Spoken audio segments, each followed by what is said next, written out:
Blade didn't just drive a car, he drove one of the most mysterious and controversial vehicles ever built in Hollywood history.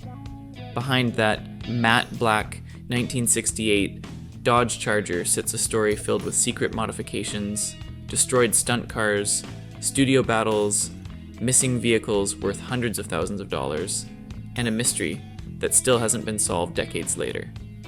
Wesley Snipes personally fought the studio to bring this car into the film. 7 identical Chargers were built. Most of them were destroyed, and the rest vanished without a trace. Today, we're breaking down the complete true story behind Blade's legendary Charger, including hidden details even hardcore car collectors and movie fans rarely know. And trust me, the final mystery surrounding this car might shock you. Before we get started, help support the channel by liking the video and subscribing for more awesome uploads. The legendary black Charger that defined Blade, the black 1968 Dodge Charger driven by Wesley Snipes and Blade, was never just transportation. It became one of the most engineered, modified, and mysteriously lost vehicles in action film history. Behind its matte black body sat hidden weapon storage, studio battles, corporate negotiations, destroyed stunt cars, and missing vehicles that still haven't resurfaced.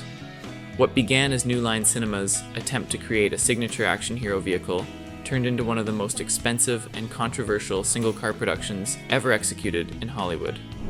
Wesley Snipes rejected every studio vehicle. Before filming began, Wesley Snipes rejected every vehicle New Line Cinema proposed for Blade. The studio initially suggested modern performance models like the Dodge Viper and Plymouth Prowler, believing futuristic sports cars would align with Blade's high-tech weaponry and advanced tactical equipment. Studio executives also favored contemporary Dodge vehicles because Chrysler product placement could have generated multi-million-dollar promotional partnerships. Snipes disagreed completely. He believed Blade's half-vampire, immortal identity demanded a vehicle that looked timeless, powerful, and intimidating rather than disposable or trendy. He spent weeks researching American muscle cars before choosing the 1968 Dodge Charger. Snipes argued that the Charger's aggressive stance, wide proportions, and raw mechanical presence better reflected Blade's supernatural strength and longevity. Director Stephen Norrington initially opposed the decision, concerned a 30-year-old car would appear outdated compared to the film's futuristic vampire underworld. Snipes reportedly threatened to step away from negotiations if forced to drive a modern car.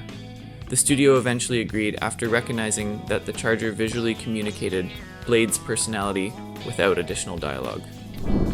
7 Chargers were built for filming. Once the Charger was approved, production committed to building 7 identical replicas. Transportation coordinator George Barris oversaw construction, with each Charger costing approximately $85,000. The combined Charger budget exceeded $595,000, making it one of the most expensive single-vehicle investments for an action film during the late 1990s. The 7 Chargers were divided into specialized roles. AM3 received full racing modifications, including reinforced roll cages, upgraded suspension systems, high-performance braking systems, and engines producing over 450 horsepower to handle demanding chase scenes. 2 Chargers were designated as hero vehicles used primarily for close-up shots, where visual accuracy mattered more than performance. The final 2 Chargers were built as stunt destruction vehicles with reinforced frames and additional safety equipment designed to survive controlled crash sequences. Matching the vehicles required extreme attention to detail. Paint specialists spent weeks creating identical finishes across all 7 cars to ensure continuity under various filming conditions. Dodge supported production by providing technical consultation and authentic replacement components, recognizing the promotional value the film could generate for their classic muscle car heritage. Snipes secretly installed hidden weapons compartments. During pre-production, Wesley Snipes took customization further by personally designing hidden weapons compartments in one of the hero Chargers. He created detailed sketches showing concealed dashboard storage for silver stakes, hidden door panel compartments for swords, and trunk modifications for ultraviolet weapons and ammunition. Snipes hired a custom fabrication specialist and completed the work privately outside official production supervision. The modifications cost roughly $18,000 and were paid for by Snipes himself. When New Line's insurance inspectors discovered the modifications, they initially refused to insure the vehicle, citing safety violations. Snipes defended the design by explaining that secured weapon storage reduced the risk of prop movement during driving scenes. Eventually, the compartments were approved after demonstrating their practical safety benefits. The compartments remained functional during filming and appeared on camera during several weapon selection scenes. Dodge initially refused product placement. While the Charger became Blade's signature vehicle, Dodge initially refused product placement participation. The company's marketing department worried association with violent R-rated vampire content would damage Dodge's family-friendly reputation and alienate conservative consumers. Director Stephen Norrington traveled directly to Chrysler headquarters to present early footage and explain the Charger's heroic representation. Dodge marketing leadership eventually recognized the potential to introduce classic muscle car heritage to younger audiences. However, Dodge demanded script approval and guaranteed heroic representation before finalizing the partnership. Modern Hemi engines were hidden inside the Chargers. Although the Chargers appeared to use period-correct 1968 engines, George Barris secretly installed modern fuel-injected Chrysler Hemi 5, 8 engines producing over 450 horsepower. Original 1968 engines produced approximately 375 horsepower and relied on carburetors, which lacked reliability for extended stunt filming. The engine upgrades improved performance and reduced mechanical failure during production. To maintain authenticity, original engine components were retained for visual appearance, and sound designers used authentic exhaust recordings layered into the film. The red interior lighting became iconic. One of the Charger's most recognizable features was its red interior lighting.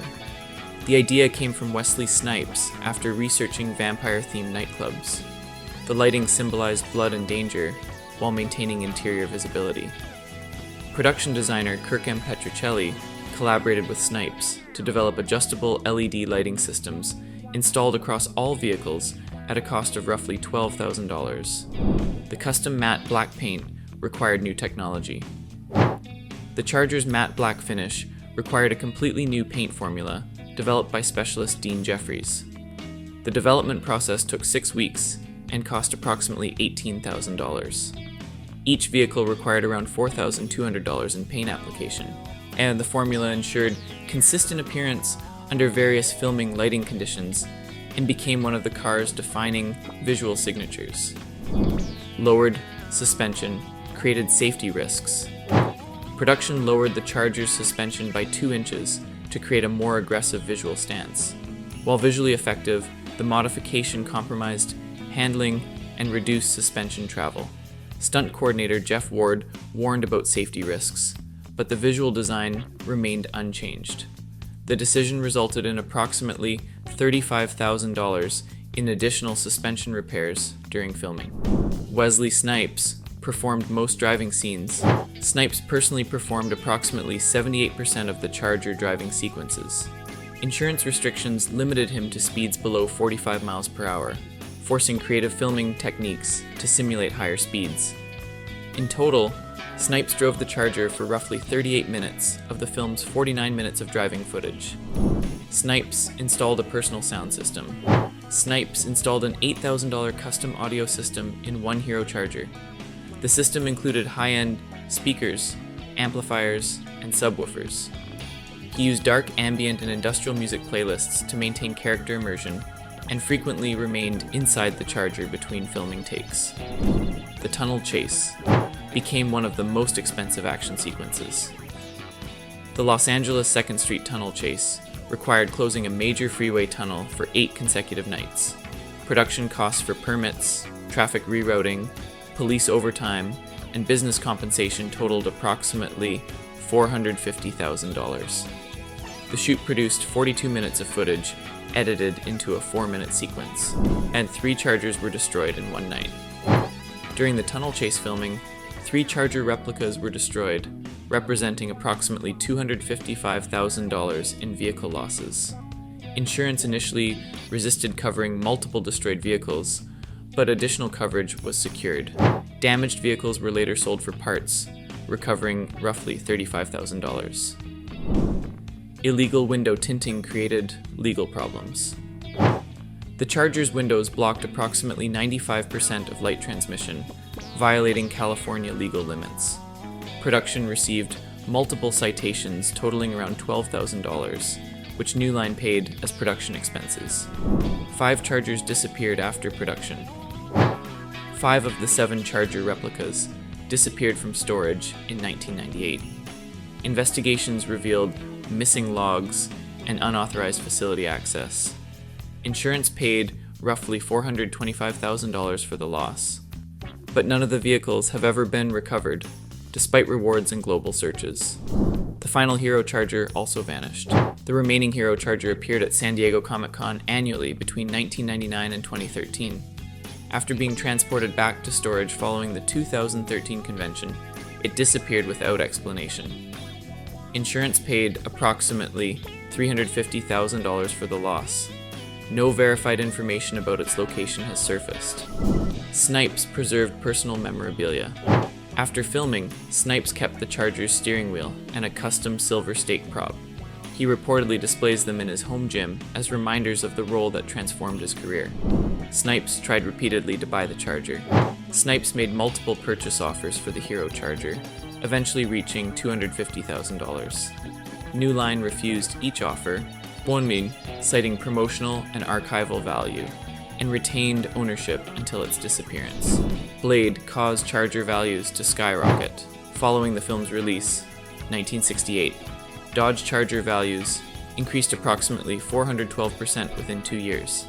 Prices rose from around $12,000 to over $61,000, with black models commanding premium value.